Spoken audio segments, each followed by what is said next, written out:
Hey, what up, boxing fans? This is the Rope But Dope Report. I am your host, Chris Carlson. I just did a live stream.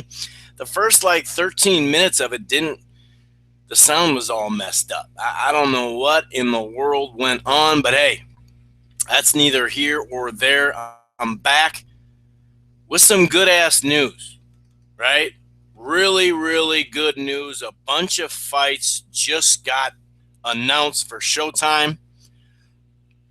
And actually a pretty good fight in mid-December that we'll talk about too, or actually December 7th. But this video will be for the Showtime boxing schedule 2017. We've heard murmurs, right? We've heard rumors. We've heard all this stuff about when are these fights getting released, yada, yada, yada, right? And it's been all over the place. I mean, really. It's just been all over the place. We've been thinking, is the fight, are these fights going to be made like the Bute, right? Like the Bute fight, the Lucen Bute. Shoot. Okay, no, it's fine. I thought the sound went out again. I was going to say no, not again. All right, it looks like it's good to go. We're here live, like I said, on the Rope A Dope Report. Big fights coming up, and if you haven't heard, which most people have, there is on Showtime. Obviously, November and December is stacked with some really, really good fights. Lots of them, right? Tons of them, and we needed this. We needed this. We needed to close strong. We really needed to close strong. It's been such a hurry up and wait, type of year. It's been just ridiculous. You get a good string of fights and then they just go away. I mean, look at October. It's been just dreadful stateside anyway. And not too many big fights to speak of, in general. So we're going to go down the list here. And like I said, HBO has Kovalev Ward and Lomachenko Walters and B-Hop Song against Joe Smith Jr. It looks like Terrence Crawford's coming back. Spike does have, the PBC on Spike has a card December 16th that we should be getting some news about, I would say, pretty soon. Hopefully it's Sean Porter or Spence or somebody on it. Who knows? Anyway, we do have what the hell's going on? Oh. All right. I knew what that problem was. That was my own fault. I really hope this stream doesn't go out like the other one. No, that's fine. It looks like it's good. So we do have this one coming up here December 10th, and this is just so I talked about some HBO fights, but this is because Showtime just released their schedule today. And December 10th, Showtime has a really good card. A fight, Abner Mares versus Jesus Cuellar.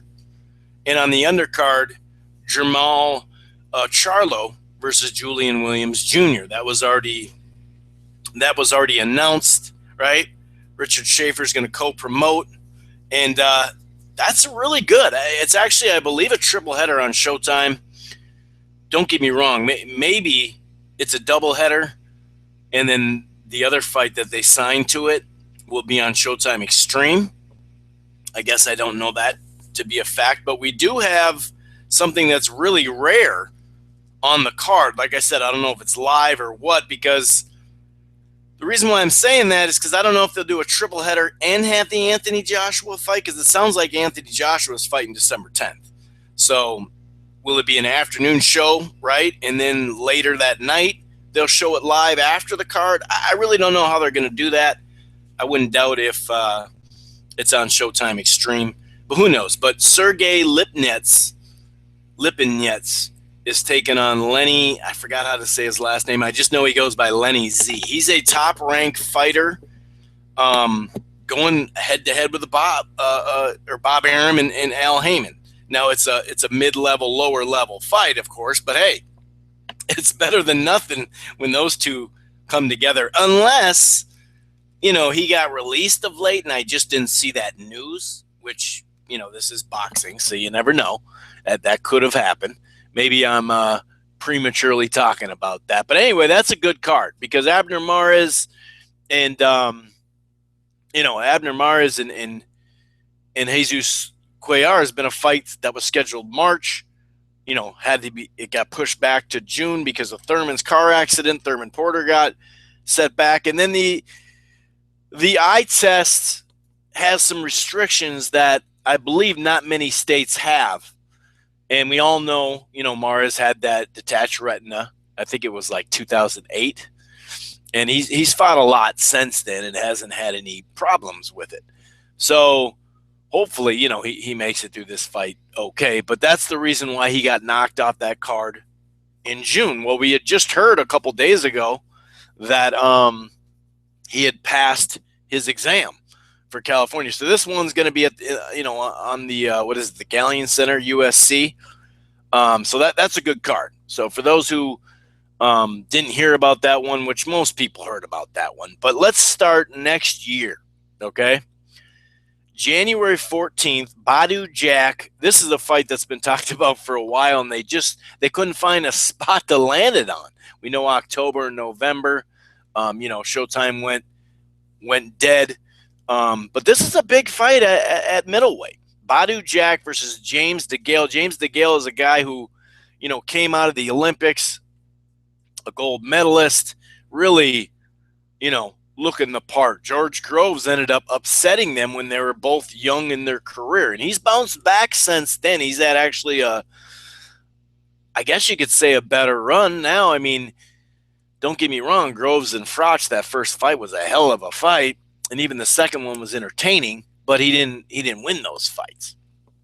So he's had the better second part of the career. Maybe those guys, faced off too early. Either way, it was nice to see young fighters like that going head to head anyway. So I'm not going to complain about it. But this is a good fight because, like I said, James Degale last year had that up and down performance, but overall got the job done against Durrell, right? Andre Durrell. Then came back against Lucien Bute and had a really spirited fight with him. It was a fun fight. He won it clearly, but it was competitive. Then he was in a stay busy fight against Medina, and Medina took him to the brink. I mean, that's one thing about Degale. He's inconsistent from fight to fight, right? But also within the fight, right? I mean, that Durrell fight was a great example of, dude, do something. And Durrell's the same way, actually. And just like this, he in his last fight in the spring, he was, winning rounds, and then all of a sudden it was a dogfight. It was a dogfight. So James Degale definitely inconsistent, but bounced back from that early tight loss in a pretty boring fight between him and Groves. So it's nice to see both these guys coming from early losses, and Badu Jack got knocked out, right? He came back, got his stuff together, and pretty quickly after getting knocked out, he was in there against Durrell's brother, Anthony Durrell. Most people favored him. He won that fight. He also took on George Groves that was another spirited fight. That was a really fun fight. I liked that fight a lot. That was a good fight. That was a really fun fight to watch. Very competitive. And then his last fight in the spring was against Bute. And, Bute definitely, gave him all he could handle. Most definitely gave him all he could handle. But I thought he won the fight, and I thought it was a clear win, competitive, but clear. So it's really nice to see. Like I said, both these fighters have built back, and now they're in a unification fight, and that's to see who the best at right now, anyway, is at 168. So congrats to both these guys. They both deserve it. I mean, especially Badu Jack coming back from knockout. You know what I mean? That's a different ball game when you come back from a knockout like that. So kudos to both these guys. Big deal for these guys. And we've been thinking about this fight, talking about this fight, like, dude, when are they going to make this fight? What the hell's going on? And sure enough, we got the fight made. We got the fight made, and that's something that we haven't been able to say too many times this year, right? And thank God for some of these fights here, November, December, January, and one in February and March as well. Thank God, man. I mean, wow. This is something, like I mentioned, we have needed really, really badly, man. Um, it's been a rough one. Like I said, it's called the hurry up and wait year, right? Just hurry up, hurry up. Okay, okay, no, hold on. Let's wait. Let's wait.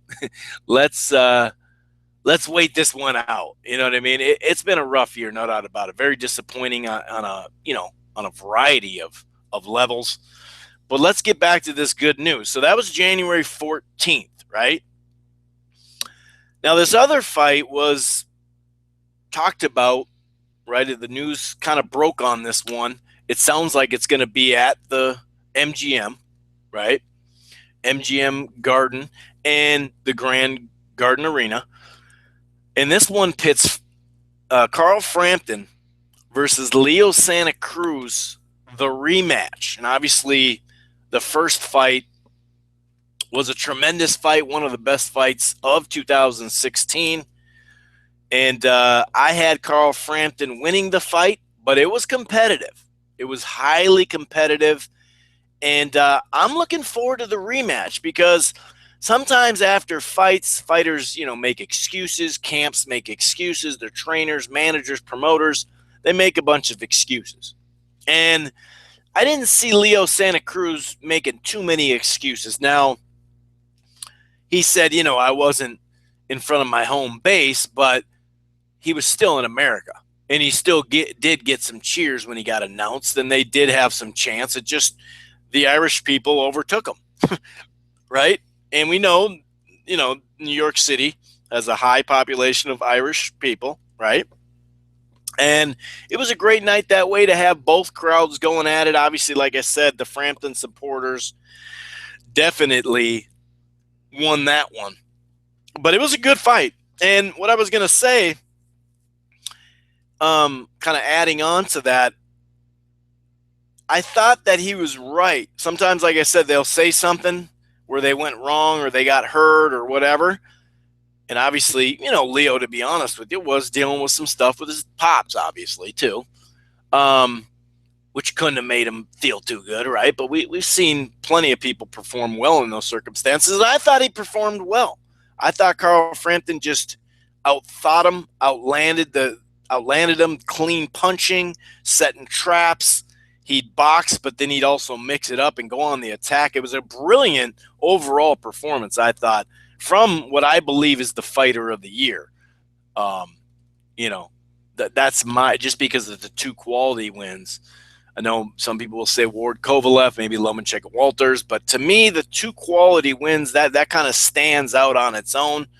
But that's a great fight, and I do think Leo, when he was winning the rounds or winning parts of rounds, it was with the pressure. And him and his dad were kind of in between on the game plan, right? It's true. They were a little in between. His dad was kind of saying fight at some range, use some distance, and use the reach and all that. And that worked at times versus a guy like Abner Mares. But this was a different ball game with Frampton, different makeup. So I think with the pressure, that could be even a tighter fight. Either way, though, it's a great fight. It was a great fight, and I think I don't see how it's a boring fight or anything like that. But on the undercard is a fight that's a toss-up fight because it's Mikey Garcia versus Dejan Zlaticanin or Zlaticanin. I've heard a couple of different, pronunciations on the way up. It was Zlaticanin for a while. Zlaticanin. Either way, Dejan and Mikey, right? We know Dejan has been trying to get a fight with Jorge Linares. Linares was injured. Then he chose to. Then they gave him the belt. They put him in champion and recess. and he chased a still quality opponent, but a bigger money fight without the politics in Anthony Crollo. And we know there's a rematch clause with that as well. So he's been looking for a big fight. And obviously Garcia coming off a fight that was more of a tune-up fight, right? To jump in with this type of guy who's undefeated, has power, has some decent wins, I think pretty good wins at the weight class anyway. This is a good fight. This is a really good fight. Two unbeaten guys, two power punchers. I love that doubleheader. That's a great doubleheader. It sounds like that's going to be at the MGM Grand Garden Arena, right? So that's a big. I like that fight. That's a hell of a doubleheader right there. That is a great doubleheader, and so that would be two doubleheaders that are just phenomenal. And obviously, we don't know what they're going to do with the Degale, and not sure what they'll do with the Degale Bute undercard as well. So that, I mean, January for January's anyway, right? It's stacked. It's stacked. That's a great card. I love the you-know-what out of that card. Then we go to February 11th, okay? And Adrian Broner makes his – it's the Battle of the Adrians. They should call this one Ayo Adrian, because both Adrians are fighting each other. We got Adrian Broner versus Adrian Granados. And Granados, he's the one who beat Imam, who a lot of people were high on, a power puncher. That was a brawl, and he stopped him. And he's been looking, the other Adrian, right? He's been looking for a fight. He's been like, hey, man, get me in the ring with someone. I want something. And he got it. He got it. This is a good stylistic matchup. He's going to make Broner fight. Broner, what has it been? Since April, he's been out of the ring, and he went to jail for 30 days and all that. Now, supposedly, he's been working out a lot. Now, we've seen him in the club, right? And we've seen him getting tickets or citations and suicidal thoughts. He's been all over the place, but now at least he has a date he can focus on, and I believe this will be at 140. Don't quote me on that, but I believe it'll be at 140, because Broner said, after his last fight that I can't make the weight anymore, but it was really just him not training properly. Clearly, he can make that 140 if he just trains properly, and it's not always just the camp. It's the get back in shape, fat camp. That's really what the issue is, because I think he's much better at 140. But that's a good fight. It's a good comeback fight for him, as far as being off that time. And like I said, Granados, that's awesome for him. I'm happy for him. I'm really happy. And to top it off, March 4th. Now, this is going to be on CBS or Showtime. They didn't exactly nail it down. Maybe they're still going over some of those details. I know that would fall under the last week of the regular season of the college basketball tournament. So that'd be kind of interesting to see exactly what they're thinking there. But that would mark the first week in March would mark the 2-year PBC run, or at least the 2-year point at that. So I don't know if they'll have that on CBS. I hope so, just because I'd love to see a lot of people get a chance to see the fight. But I could care less, man, if it's on Showtime or CBS, whatever.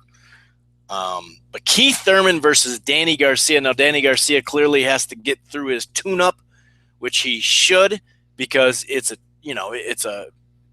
walkover, basically. I'm not trying to disrespect Samuel Vargas. I like the undercard, although it sounds like his opponent dropped out, and they're trying to get Willie Nelson, which still at the level where Hurd's at, that's Jared Hurd. That's a good fight for him too. I don't know, the details all the way right now. I know that's kind of in flux at the moment, But Keith Thurman, Danny Garcia, March 4th. And obviously, that's a big fight. Like I said, Garcia has to get through that fight. And Vargas, when he fought Errol Spence, and obviously Errol Spence has got more power than Danny at this weight class and a better overall fighter, it looks like anyway, right? So he knocked him out, what was it, 4 rounds or something like that? So they're trying to tune him up. I have a video. You know, I'm not going to go into that fight. I have a video of what I think of that fight. But on paper, what they put on paper on the undercard, I like that, but I do not like. I wish he'd just have a little higher level. I understand staying busy and tuning up, but it seems like too much of a walkover, but who knows? But Keith Thurman, Danny Garcia, 2 unbeaten guys on their record anyway. Obviously, some people think Lamont Peterson beat him. I think Mauricio Herrera beat Danny Garcia, but that's a good-ass fight stylistically. You never know. Thurman may actually come out and try to knock him out, and that's where Danny's pretty good. If you come to him, if you're going to move and be flashy, that's going to be a tough style matchup. But either way, December 10th, really solid doubleheader. I mean, it's an awesome doubleheader. Cuellar, Mares, Williams Jr., and Charlo.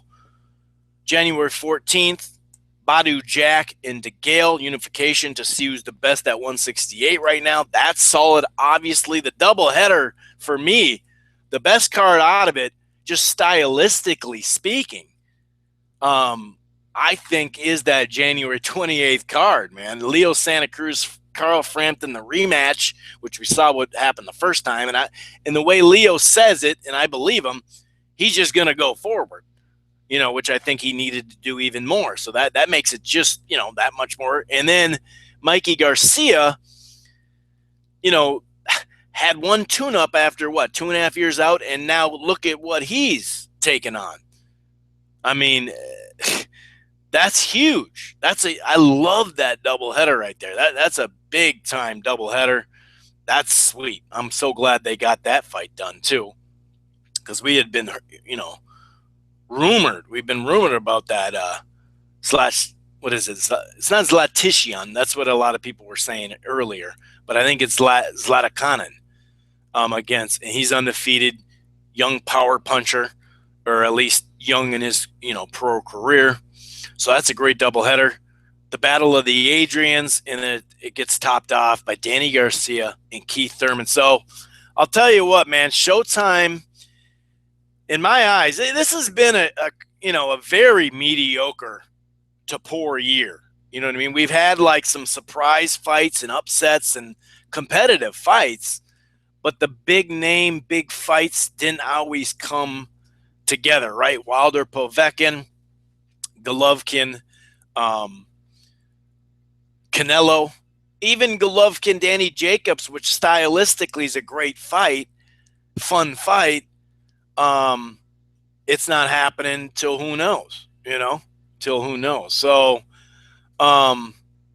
it could be they're saying March is what they're targeting for, and that'd probably be, even if it's not Danny Jacobs, that's probably going to be his fight regardless, his date anyway.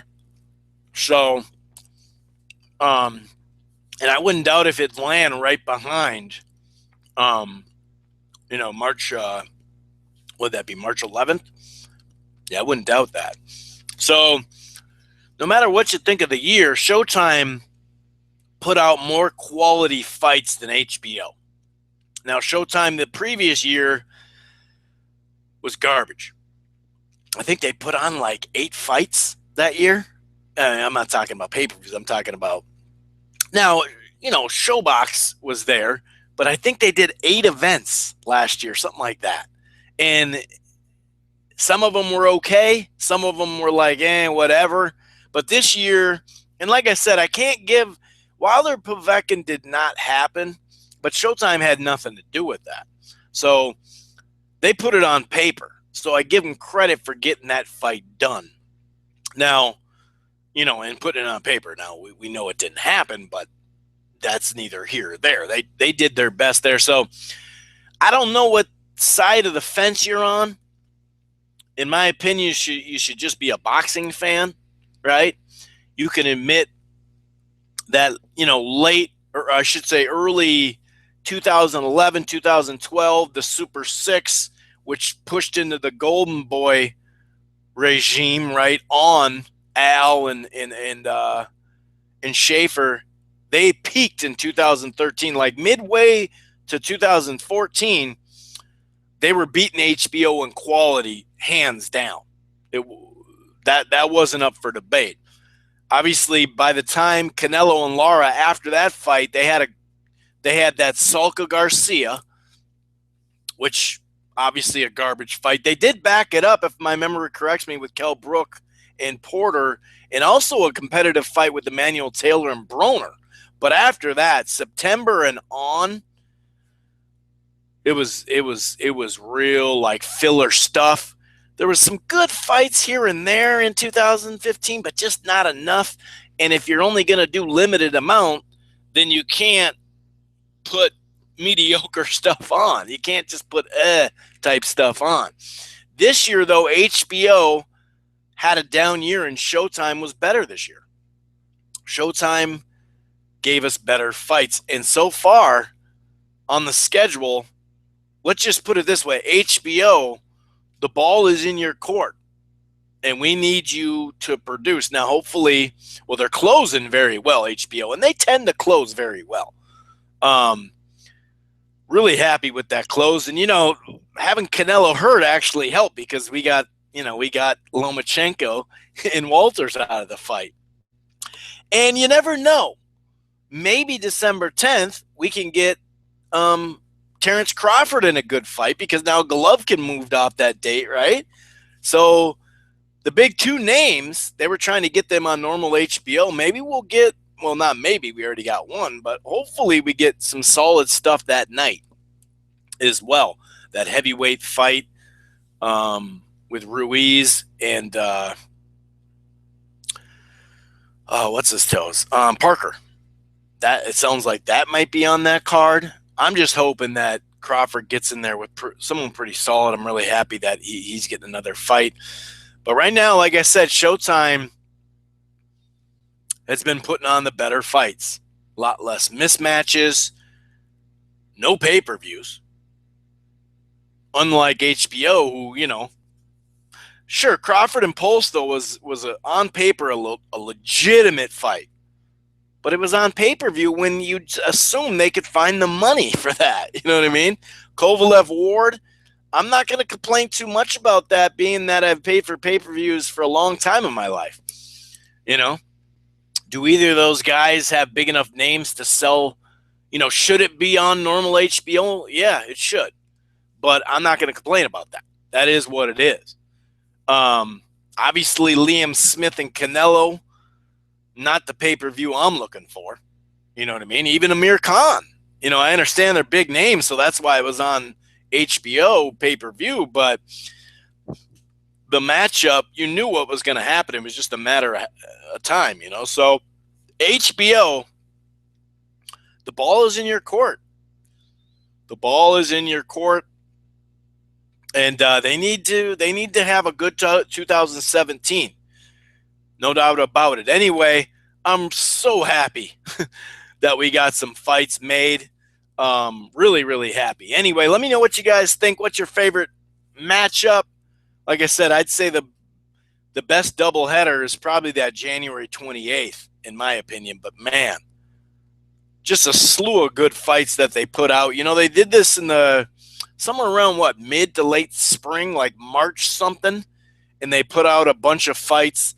Some of them are just okay. Some of them really good. And they made their run all the way till July. And now they're back, Showtime. And this is a hell of a schedule. So hopefully HBO can fill in the other dates. Hopefully, that Golovkin-Jacobs thing can get settled. Because like I said, that's just an action fight. And you can make a case that Jacobs is the second best. So it'd be, beyond Billy Joe Saunders, I mean, Andy Lee, you got to throw in there as well. But you can make a case the way he handled Quillen. I mean, he has the most impressive win at middleweight because of how he dispatched of Quillen. So that would be two top guys in a weight class going at it too. So things are looking up. There is light at the tunnel. We just got to get through this weekend, and then some fights return, and then the schedule just kicks in, whether it's a stay busy fight in a good undercard or just really good main events and double headers. So anyway, give me a follow at Rope-A-Dope Radio on Twitter. You can check out the Rope-A-Dope Radio podcast anytime on iTunes, and you can listen to it live every Wednesday, 6 on the West, 9 on the East, 2 UK time at blogtalkradio.com/Rope-A-Dope Radio. It also archives there as well. Peace.